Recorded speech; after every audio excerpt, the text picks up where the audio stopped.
Welcome to Buckets, coming in from the Tommy John Home Studios. My name's Matt Moore. I'm the senior NBA writer for the Action Network, joined by Sean Little at Chicago Flow. This is your Best Bets episode for Tuesday, April 8th in the association. We'll get you best bets for the men's game now that the children are done throwing the ball out of bounds and not getting a shot off in the final minute. Sean, nothing brings out the NBA snob in me quite like the national championship game. Like, I try and be like, it's okay, like, it's just like a different game, and everyone, and like, they work so hard, and like, everyone loves it. And like, I love the first 2 days of the tournament when it's not what it was this year. Like, I love that, but God almighty, God, execute better, kiddos. Come on now. It's brutal. Yeah, if you're big college basketball fans, this is not the combo you want to hear from. Matt and I are not fans. Yeah, I agree. I just joke. It's like I don't know if they're going to get the ball in bounds. It's just a lot of execution issues that I just can't deal with, especially if we're talking about wagering. Great comeback from Florida to get the dub, but yeah, it's just sloppy ball, man. I don't love it. All right, I'm gonna snitch on you. True or false? You fell asleep at the end of this game. I 100% fell asleep on the couch waiting for us to start and waiting for the game. I'm like, oh, the game will end, then it'll be like perfect timing. We usually film at 11:15, and I did the Dwayne Wade Gatorade commercial. The KD was like, and I looked up and it was like 11:28. So I had to message Maddie, tell him I was on my way now. But yeah, it just doesn't get me going. The pageantry, I get it, I understand that, but outside of that, and for whatever reason, it seems like from my eyes, the refs don't miss a ticky-tack foul.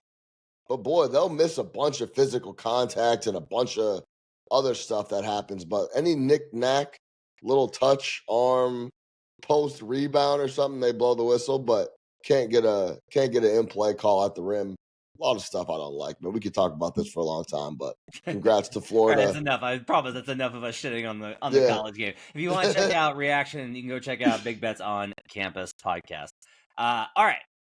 Before we do a little bit of best bets for Tuesday, I do want to talk to you about the Eastern Conference. So the Pacers are locked into the 4-5 effectively.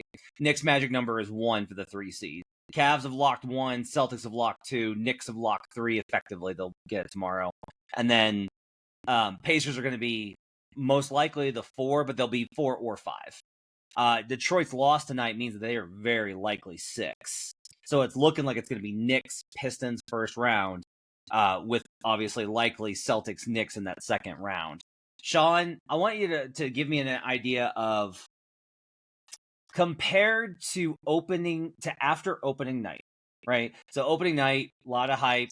Hey, Knicks got all this new firepower. Hey, Wingstop, look at this. And then they get trounced by the Celtics on banner night, which, okay, fine. First game of the season, getting used to all this new stuff. We are 6 months later. The Knicks have not beaten these top-tier teams. They have struggled mightily against those teams. Do you feel better or worse about the Knicks' chances of making the Eastern Conference Finals, advancing to the finals, etc., than you did on opening night? Yeah, probably a little worse. It is very interesting what expectations can do to the feeling around a club, fan base, and how that attaches to the energy around the team. Last year, the Knicks closed the year. A lot of people were talking about they should potentially try to maneuver and manipulate the way they should close the year for playoff seeding. They won 50 games. They hadn't won 50 games in a long time. This team wins 50 with 5-6 games left on the regular season calendar, and the feeling around the team is still nowhere near the optimism that it was last year. So the expectations were they're supposed to be good. They're supposed to be top 3 in the East, potentially push for a top 2. Cavaliers show up in a major way this season, and now then you play those guys on the floor, you get dusted off. I think the expectations and the feeling of maybe pushing to win the East is a little worse than it was prior to the year, just because the expectation was high coming in, and it was always going to be really difficult to live up to that. Everything was going to have to click for a first-year team with Cat being involved, Wingstop. And I always thought about this conversation all the way back to the start of the year. My guy, John Henson, ACC defensive guy, Buck, longtime pro, told me they lost all of these. We talked about this exact situation was, if you loved Randall or not, he brought a lot of edge and was very physical. Yep. And that underdog mentality of, we shipped him to New York, go do whatever you want on a bad team, and you could go play that Julius Randle style basketball with not too many people worrying about it, because you're not going to be playing meaningful basketball. So go do whatever you want in New York. He had that edge of like, nobody wants me. No one thinks I can be the guy on a team that can actually compete. So that was his mentality. And it fit so perfectly with Dante DiVincenzo, multiple squads. Josh Hart, multiple squads. Brunson. Dallas didn't want to give me $50 million. Underdog. That same mentality. Hartenstein. No one thinks I can even play. So like all that stuff meshed together perfectly. And it was like a perfect storm of, the team hadn't been good in a long time. Fans were clamoring for it. Then you got these hard-nosed dudes that were all underdogs that came in. And then you remove 3 of those guys, and DiVincenzo, Hartenstein, and Randall, and you supplement them and change them with guys that are pretty much the opposite of that. Cat, a double supermax guy, number 1 pick, always been the guy forever. Like, he's walking into that locker room, and he told me, like, that dynamic is going to take some time to mesh, and maybe even years. So that was the difference. And, you remove Dante and add Mikal Bridges. They're just different mentality guys, and they never really supplemented that mentality at all. So you mentioned Detroit, and that was a long-winded way of saying Detroit's got some physical dudes and a lot of the same underdog feeling. Ask Malik Beasley, right? So that 3-6 matchup, personally, I would much rather the Knicks play Milwaukee. I know Detroit is young. I don't see them beating the Knicks in the first round, but I watched them play the Knicks in the Garden. Cade Cunningham gave the Knicks fits in that matchup, and that'll be a really interesting series. And overall, the Knicks didn't have an easy matchup at all. It was always going to be a grind, I think, in the first round. And Detroit is a little tougher to me than Milwaukee. Agree with all that. I think that was very well said. I think there's been so much hype kind of around the idea of like, look out, Pistons versus Knicks. Like, we'll see. I might wind up going the other way just because I think the market has kind of there's some advanced lines floating out there, and they're not available at the U.S. books right now. And those numbers indicate to me that when we get to next weekend, which, by the way, Buckets Live returns on Sunday. After the conclusion of the NBA regular season, we will react live as playoff lines and series prices come available. My inclination right now is I think there's a very good chance that the Knicks wipe them out, especially with Mitchell Robinson, where it's like physicality matters. Playoff physicality is a different deal. And this is going to be Cade's first trip. I think Cade's going to I would say like game 2 is a good spot for Detroit probably. I think they, and they might sneak out that game 1 and pull off Brandon Anderson's favor, the reverse sweep. But while I think Detroit will probably surprise early, I think once the Knicks get adjusted, they'll be better. Tibbs, when he's a favorite, is very good. When he's a dog, it's a nightmare. Like, he doesn't beat teams that are better than his. He beats the teams that he's better than. And so, I'm gonna probably look towards the Knicks in that first round, but man, I can't. I mean, I may take I'll just say right now, I'm gonna sprinkle Celtics sweep in that second round. I'm just gonna I'm gonna at least touch like a hot iron. Celtics sweep the New Double York. check, see if it's on. Yeah. Pacers Bucks, I think will be interesting. It's a repeat. Bucks have had their number this year. No Dame obviously matters. That's going to be probably a tougher series for Indiana. Like, it's weird for Indiana to be coming in as kind of the favorite. I think the Bucks are a little bit underrated in the market. There's been an overreaction, I think, to the Dame stuff. So I'll probably lean towards the Bucks on the series price line there. What is interesting is like them being in the Cavaliers. Like, I think that the Cavaliers probably gained a little bit of equity by avoiding Detroit, a team that's like plucky and has nothing to play for. Like, the Pacers are chaotic, but the Cavs have handled them this year. Like, they've just been able to be like, we have more offense than you. And Indiana has a really hard time when teams are able to say to them, we have a better offense than you. Indiana's defense has been better. Like, the gap between Indiana and Cleveland's defense is actually a lot closer than it was last year. But last year, the Pacers' offense was absolutely better than Cleveland's, and this year the Cavs are better than everybody's. So, lean right now is obviously, we're like, right now, I don't look for chalk opportunities. Like, I tend to think that we're going to get plot twists. That's just how I go, and certainly we will. There'll be, injuries or whatever else. But right now, like, first overall thoughts is, like, it certainly looks like we're tracking towards that Cavs Celtics unavoidable head-on collision that we've been going towards for months.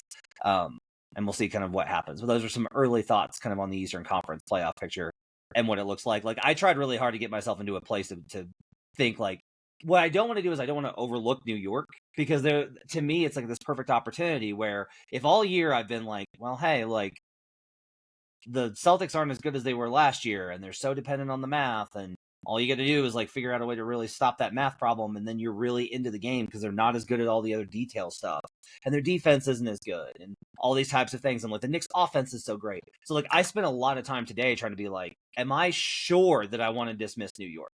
Like, do I really want to write them off? And I can't get there for them beating Boston 4 times out of 7. I can't get there beating Boston 3 times out of 7. I think they can get 2 games max versus the Celtics. Yeah, I tend to agree. I think when you look at, if you go back to what you said about the Pacers and the Cavs, the Pacers are a poor man's Cavs. Like, they default to like, all right, we'll just try to run you guys off the floor, and the Cavs comfortably and naturally don't have to force that. That's just the style that they've been playing. When you look at the Knicks, the 3-point defense has gotten a lot better without Jalen Brunson. When he missed those 15 games, the 3-point defense got a lot better with Deuce McBride and a couple other guys at the point of attack. Even DeLon Wright helped a lot at that point of attack when we're talking about 3-point D. But we know in the playoffs, Brunson's going to be on the floor, of course, the entire time. And it's just a bad matchup for the Knicks. It's just simple as that. With the math problem, they just have a hard time guarding the 3-point line. And the Celtics, it's just a bad matchup overall. I think that's the easiest way to put it. Now, the way OG Anunoby's been playing offense the last 15, 16 games has been impressive, but it would take 25 from him, Bridges, to continue to impact a bit, and then huge nights from Cat and Brunson to compete. I think it's just too tall of a task in year 1 for the Knicks.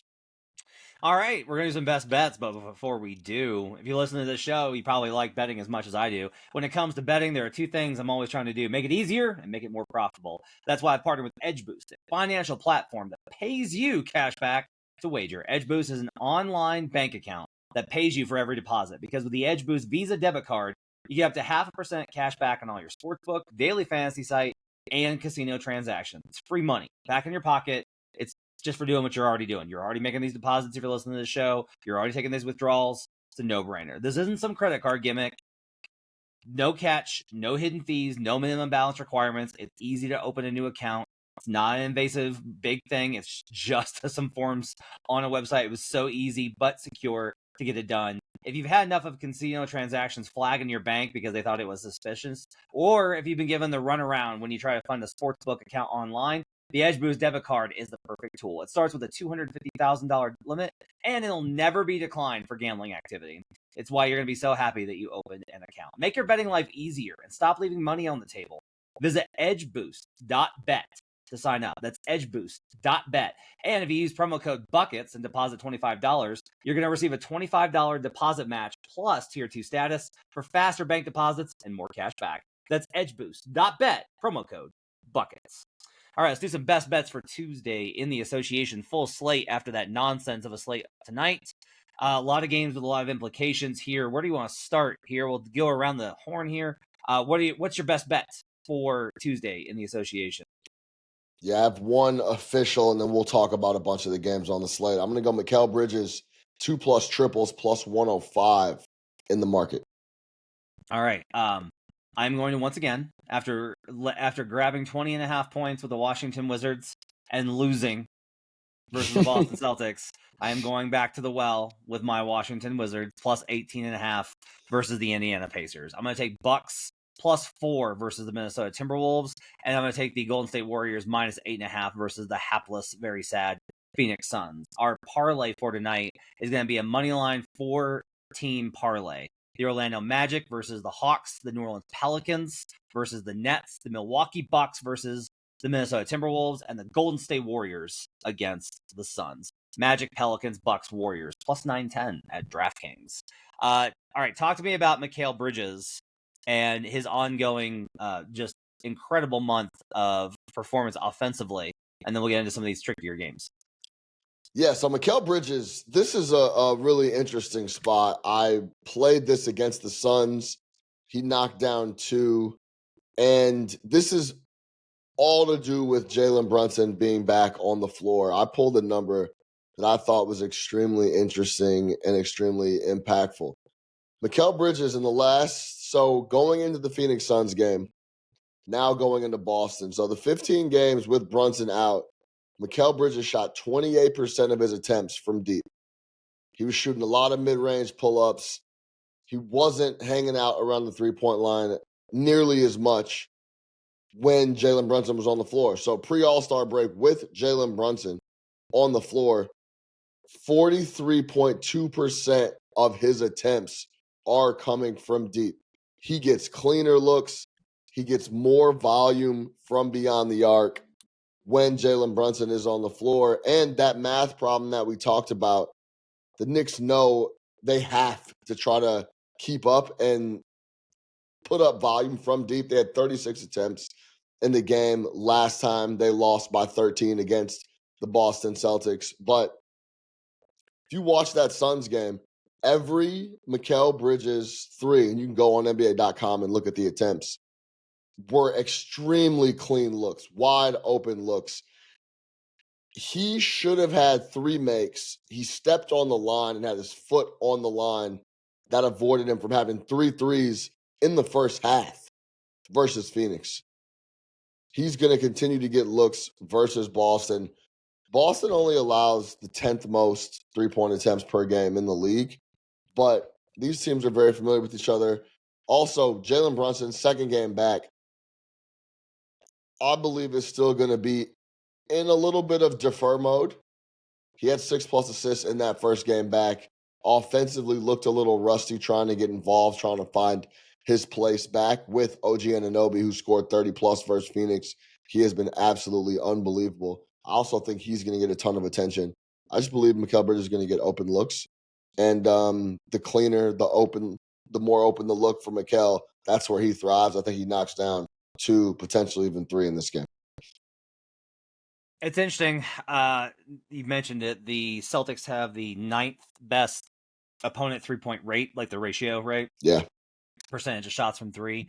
And they're 4th best in percentage. So they're like the opposite of OKC. OKC allows, no, they're not the opposite, but OKC allows a ton and allows a very low percentage. The Celtics allow very few and allows a very, very low percentage because, again, as I always say, they want to win the math game. And Al Horford was in San Antonio tonight. That his team wins the title. Maybe he misses a rotation. Mikal gets a couple extra looks. got some have some drinks tonight. Al's earned it. Old man Al's earned it. Old Al. I like it. All right. I want to talk about some games before I get to some of mine because mine are not. They're good bets, but not as interesting. Let's talk about this Lakers Thunder game because I think it's really interesting. All right. This line was 10.5 on Sunday. The Lakers absolutely stomped them. It's 14 now. And the reason it's 14 is the injury report comes out with, and this is what I thought was going to happen. Luka Doncic is questionable. Dorian Finney-Smith is questionable. LeBron James is questionable. Austin Reeves is questionable. Gabe Vincent is questionable. And Rui is out. They are on the first leg of a back-to-back. The second night of the back-to-back is in Dallas, Texas on Wednesday for Luka's first return. They will be going in that game. That line is already up. It is Lakers -5 on the road. Tomorrow night, you can get that bet. I will tell you right now, I'm betting Lakers -5 in that game. So the question here is, you can, if this line, I don't necessarily think, because it was 10 on Sunday, 10.5, and it's 14. That's a halfway marker here, especially when you factor in like the revenge spot. Like, is OKC going to lose 3 in a row? Is OKC going to lose to an opponent twice at home, etc.? If you are like Michael Fiddle and his perspective, and I'm not saying that Fiddle would want to bet this. You can catch his show every day on his Twitter handle at Fiddle's Picks. Fiddle, though, from a CLV perspective, yes, you should bet Thunder -14 because this is probably going to go up. I don't think they play guys tomorrow. I think they rest everybody. My problem is that even at the 14, if this bumps to 19, 20, 20.5, if they sit everybody, and this goes to 21.5, right? Because like Wizards Celtics was 20.5. This is like the Lakers D squad is probably in the same kind of boat there. From there, I get a little nervous because OKC doesn't have anything to play for. They're done. Like they're gonna get the 1 seed. They're gonna get the home court throughout the finals. They're gonna be in a spot. They've already got the 1 seed for the West locked up. They're gonna have home court in the finals should they make it. They're good.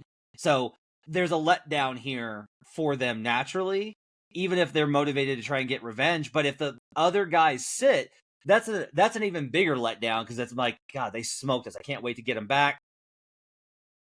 Man, they're all like, come on, who are these guys? So I will just say, I think this is a flat out stay away. If the Lakers rest everybody and this jumps above 20, I will be on the Lakers by sheer. This is a spot, I think, to go back in on a team that has nothing to play for, facing a team that's very wonky. OKC is a hyper-professional team. They should stomp them, but that's just too many points. So from my perspective, if everybody plays and this number drops back down to 10, then I'll be on OKC. That's, I think, where I'll be at on this game, Sean. This is genius from the Los Angeles Lakers. They got a ton of love in the media today. Yep. People are talking about, yeah, we know SGA could play. It's the same. It just threw a lot of gasoline on all the narratives that people have had about the Thunder all year long. And if you're the Lakers, why give them another crack at your squad in their building to give them some confidence going into the playoffs? Why not leave a horrific taste in their mouth? Why not leave Oklahoma City feeling like we just went last time we saw these guys, we went into their building and dusted them off just in case we do get matched up with these guys in the playoffs. This is a perfect situation for the Lakers. Go rest the guys. Nobody plays. Regardless of what happens in the game, they can't take anything from it. So I really like this spot for the Lakers. And then you go and do right by Luka and just try to unload on Dallas. And like, I'll also say that the other reason to rest guys is not just because of the back-to-back to have them ready. You deny the Thunder the opportunity. 100%. Like, they did this actually where they were really banged up and hurt. but they also rested guys. They told them just to not even come to Denver, just head on back home. All the starters went back to LA to get treatment, and then we're ready to go the next game. They beat Denver, and then the next time they played in Denver on a Friday night, everybody but Austin was out. And so they just like they literally were like, yeah, you can beat the B team, and the B team covered that game. From that perspective, like I wouldn't be surprised if Austin Reeves has to play in this game. Andy Kamenetsky, who does Locked On Lakers, thinks that there's a chance that they'll play in this game just because like they've tried to play in most games this season. They don't need it. I'll say this: if you're like, well, they're in this playoff race, they're up 2 in the loss column, and I've looked at all the tiebreaker scenarios. There's like very few outcomes where the Lakers do not wind up with a playoff spot and a top 5 seed. Like they're going to be at worst in the 4-5, probably the 3.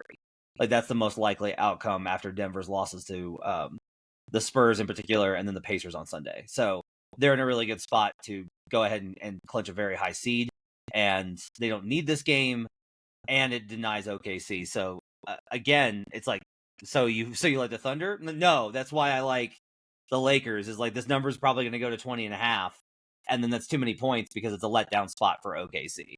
But that's not an official play on the evening. Timberwolves and Bucks. All right, so I've got this Bucks -1. I don't understand this being 4. Giannis is probable. He'll play in this game. They need this one in order to secure the 5 seed. I don't know if the Bucks I don't know if there's a lot of advantage between 5 and 6. Like I don't know if you just because it's honestly like, do you want to face the Knicks or the Pacers? Now, the Bucks have killed the Pacers and gotten killed by the Knicks. So from that perspective, probably Milwaukee's got a little bit of reason to have a higher level of effort here. I just tend to think that this is too many points. I think the Wolves are really good. I think the Wolves are a title contender. I think, well, a Western Conference title contender.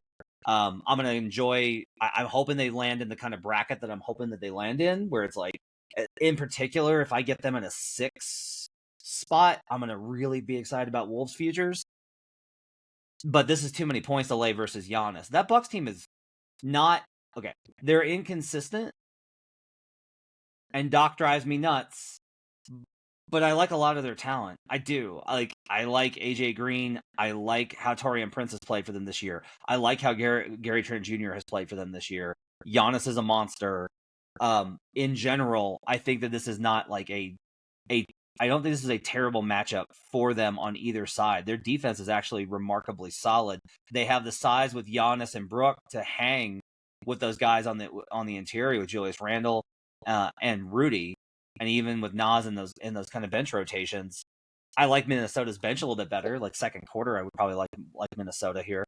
But I can't get to Wolves -4 here on the road versus the Bucks. So I'll take the Bucks +4, and I'll throw their money line into the parlay. Yeah, I agree with a lot of what you said.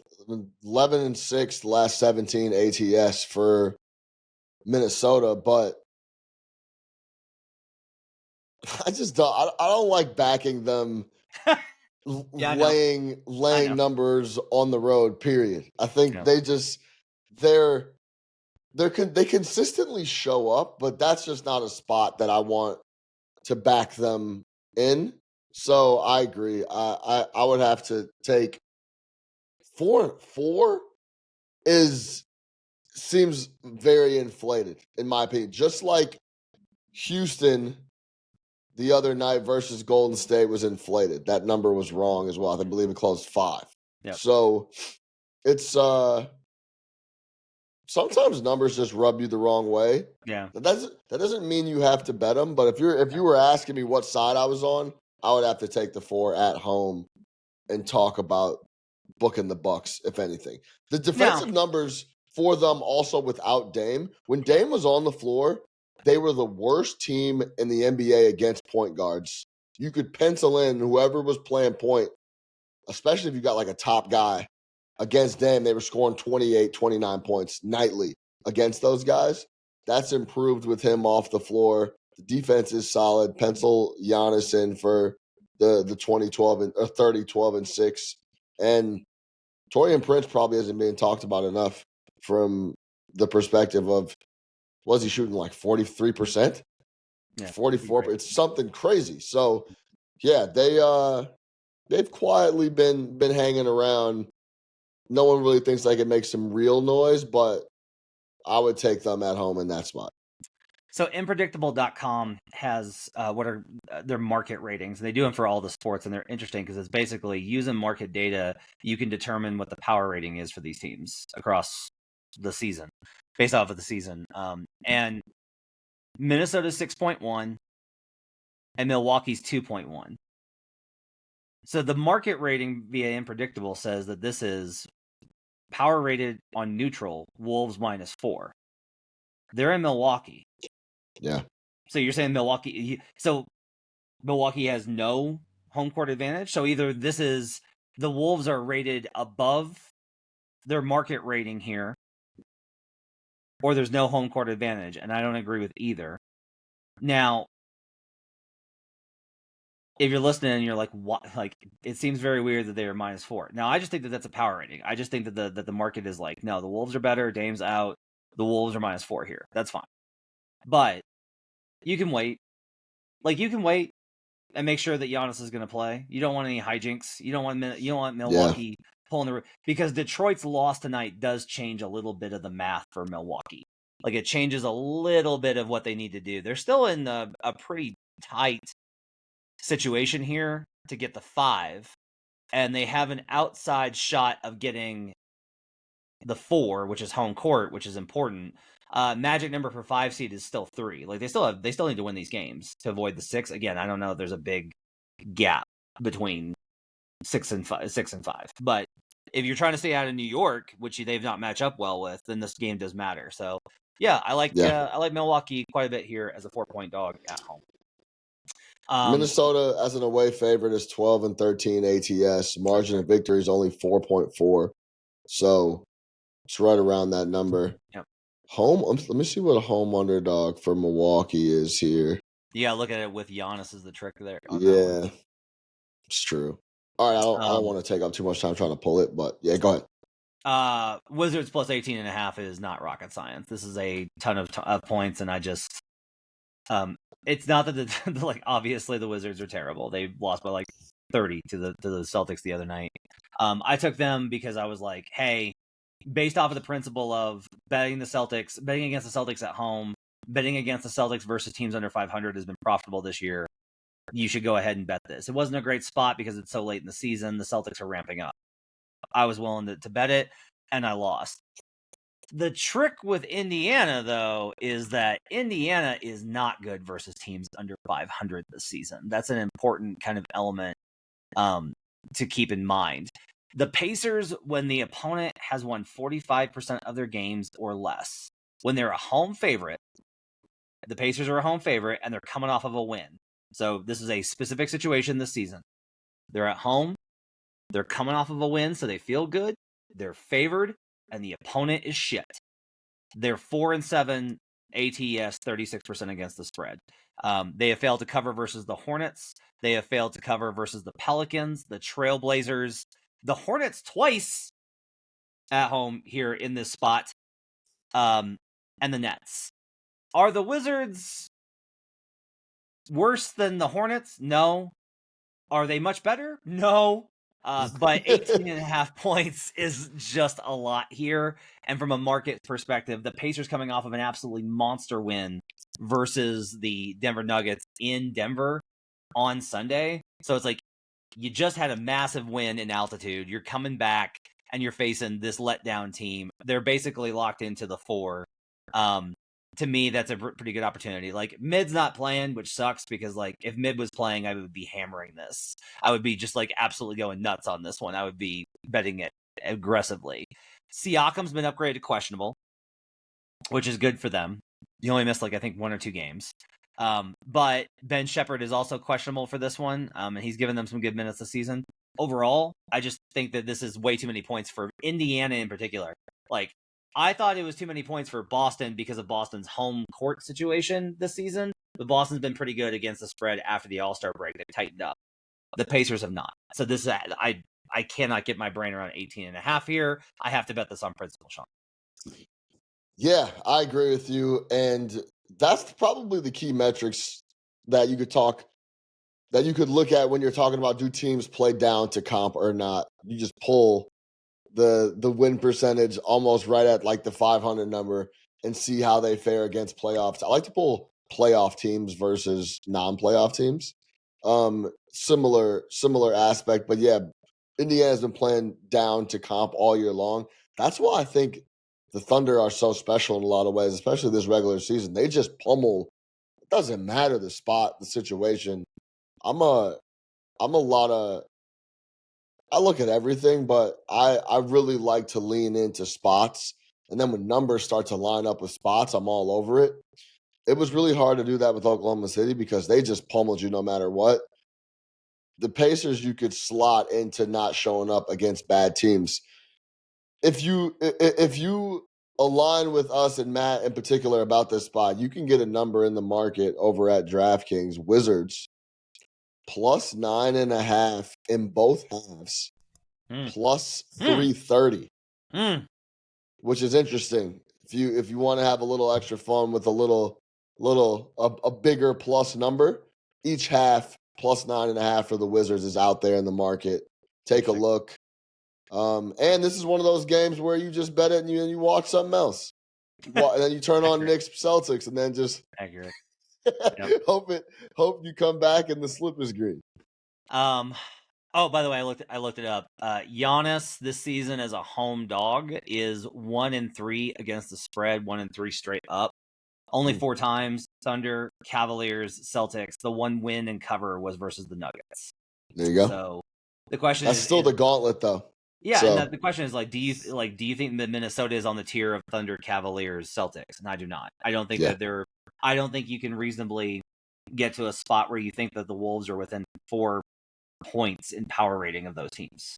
I can't get there. So, as much as I like the Wolves, and I love the Wolves, so I think that's a bad spot. Final one. This one I'm going hardcore against my model. My model is what are you talking about? You should absolutely take the Phoenix Suns. This is a pick'em game. This is this is so close because my numbers are based off of the full season performance and not this run with Jimmy Buckets. I'm just gonna ride the hot hand. There's nothing complex about this. This is since the trades. I've been betting the Lakers when they have Rui, Jackson Hayes, and Luka Doncic together. And I've been betting the Golden State Warriors when they have Jimmy Butler, Brandon Pajemski, Stephen Curry, and Draymond Green starting. When they have that starting lineup, I think those, and I forget who the other starter is, they're 14-1 now after the loss of the Rockets. Coming off of a loss, pissed off. The Suns team is done. The Suns team is dead. I don't think there's anything personal with them versus KD, who's out for this game anyway. I don't think there's any sort of animosity. There's no motivational spot here. But Warriors need this game. They need it to get out of the play-in tournament. They're laying 8.5. The Suns have not proven to me that they can hang. I'm going to go ahead and lay the 8.5 here with the Dubs, despite it not being a quote-unquote sharp bet, I think, from most perspectives. It's a square play. I just think sometimes when teams are in a certain spot and the other team's in a certain spot, the square plays the move. This is single digits. I'll take the 8.5 and lay it. I mean, look, at the end of the day, when we talk about square versus sharp, we don't know what that answer is until the buzzer sounds and the finals up.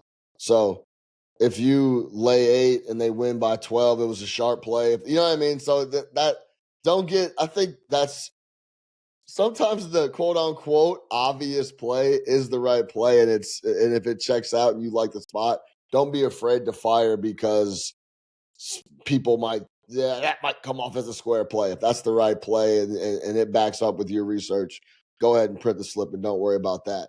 But I agree because the Golden State Warriors have multiple guys they could throw at Devin Booker, and Devin Booker is the only guy doing anything offensively for the Phoenix Suns at the moment. My bigger concern is the defense. The Suns' defense, I think, is still 30th since the All-Star break. It fell off of the map through the floor and into the center, the Earth's molten core. It is so terrible. And Brandon Pajemski has been just a flamethrower for the last 2 weeks. He's been great. Yeah, no doubt. Everyone's talking about. Go ahead. Combine that if we know the defense is extremely poor, especially the back half of the year without KD on the floor. If you could listen to these shot attempts, Matt, the last 3 games for Devin Booker, 29 attempts, 32 attempts. I just watched him drop 40 at the Garden the other day. He was awesome. He's been awesome. He's also has to distribute. I'm talking, he had 39 and 11, 37 and 6. The only reason he had 3 assists the other night versus the Knicks is because no one else hitting the shot. Brad Beal had 0 points until the middle of the third quarter. So offensively, they just have no one that's contributing. They're not going to stop anybody on D. And then the team you're going up against has multiple guys. How about we just hold Devin Booker to 28? And then this is a spot where the Warriors should win by double digits. So yeah, I agree wholeheartedly. All right, so for the parlay, we're gonna do a 14 parlay. We're gonna throw in the Bucks because it's the wrong number, and I think they win this game outright. We're gonna throw in the Warriors because they're gonna win this game outright. I'm taking the Magic, and in part, I'm taking the Magic because the Hawks the other night made a ton of threes versus Utah. Just an absolutely incredible amount of threes in that game. I forget what the number was. It was over 20. And so this is one of my favorite trends, Sean. I love this trend. When you are a favorite playing a team that made 20 or more threes in the previous game, 20 or more threes in the previous game, it's a lot of threes. Even in today's game, that's a lot of threes. Yeah. 130, this is since 2014-15. 139 and 49 straight up at 74%. 113, 72, and 3 at 61% ATS. But wow. we're gonna go ahead and just grab the money line here at 74%. It is such a great spot of you shot the lights out in the last game, you come into this one and I don't like there's certain things that about sports I'm always trying to find what's the quantifiable indicator of these things that we notice. And how often do you see your favorite team shoot the lights out and then it's God, what the fuck happened? We couldn't miss in the last game versus the Jazz, and now we can't hit anything. Orlando's good defense. Orlando at home. Orlando needs this game like blood. I'm going to grab it, the money line, and add to the parlay with the Magic. And the last one is Pelicans, which is disgusting and horrific, but the Nets can't be favored. The Pelicans are starting Yves Missi, Bruce Brown, who played 35 minutes the other night. They're playing James Earl Robinson. There are NBA players that are playing for the New Orleans Pelicans. The same is not really true for the Brooklyn Nets. And I think Jordi Fernandez has absolutely proved he's a great coach, and he's their future is bright in terms of how they've developed and their ability to reshape their roster and get past the awfulness of the KD Kyrie era. But they should not, I faded them as a favorite versus the Raptors, and I will go back to the well here and fade them versus the Pelicans. The Pelicans are bad. The Pelicans are awful. A lot of these guys are guys that I'm having to Google. I am still telling you they have more NBA talent on the floor than the Nets, so I'll throw the Pelicans in the money line as a dog too. Yeah, this is the quintessential take your kids to the game matchup. Tuesday night, Pelicans in Brooklyn. If you want to have a little family evening and catch some hoops, this is where you could spend under $30. Yeah, you can get tickets for the low. Go hang out and still take them to the game and have them enjoy and have them not know the difference that you're not. This is not the highest tip top quality. Yeah, they're the Pelicans. The Pelicans starters in that game versus the or the most players who played the most versus the Bucks. Antonio Reeves, Bruce Brown, Keon Brooks Jr., Yves Missi, and Elfrid Payton. Yeah. Lester Quinones, who I actually really like and think is a good player, and Jamal Cain. Part of this is I will tell you, I like all these guys. I like all these Pelicans dudes that are fringe NBA players. So that's part of it here. But I like that one. That 14 parlay is plus 910 because we got 2 dogs in it along with the 2 favorites. Let's Dubs, cash it. Bucks, Pelicans, Magic, plus 910. That's your Knicks, Celtics at the Garden, across the bridge, Pelicans, Nets. Tough. I'm gonna put Pels, Nets, and Wizards, Pacers up on the double box on one of my TVs. Put the double box up. There you go. There you All right, go. that's Sean Little. You can catch him at Chicago Flow. He's on MSG Networks as well as all around the betting landscape. My thanks to David Payne, our producer. Gifford Gould, getting this up at youtube.com/The Action Network. Make sure to tune in on Sunday after the games are over at the YouTube page for The Action Network, youtube.com/The Action Network. We're going to go live on Buckets and react to all the playoff games. We'll be back tomorrow with more best bets for the Wednesday slate. Hope you guys have yourselves a great week. We'll talk to you guys again next time. Until then, let's get buckets.